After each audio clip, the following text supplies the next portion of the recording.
আজকে তোমাদের সামনে যে হাইলাইটারটা ব্যবহার করছি এটা হলো ফরএভার 52 ডেজার্ট গোল্ড।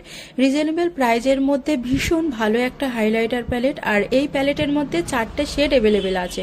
প্রতিটা শেডের ফিনিশিং যথেষ্ট ভালো, আর পার্টিকেলসগুলোতে একদম স্কিন ফিনিশ এফেক্ট দেয়। তো আমি ব্যবহার করার পরে দেখতেই পাচ্ছ কতটা সুন্দর একটা শাইনিং এফেক্ট দিচ্ছে, স্কিনের সাথে একদম মিশেই যাচ্ছে। এই প্যালেটের মধ্যে যে গোল্ডেন শেডটা আছে সেটা একটা অসাধারণ ব্রাইডাল শেড, যেটা কিনা অল স্কিন টোনে ইউজ করা যায়। এছাড়া দুটো পিঙ্ক টোনের হাইলাইটার আছে। অনেকে কিনা পিঙ্ক টোনের হাইলাইটার পছন্দ করে, তাদের জন্য দুটো শেডও অ্যাভেলেবেল আছে। দেখো, একটা কথা সবসময় খেয়াল রাখা দরকার যে শুধু ভালো হাইলাইটার হলেই বা দামি দামি হাইলাইটার হলেই যে সুন্দর শাইন আসবে এটা কিন্তু একদমইও নয়।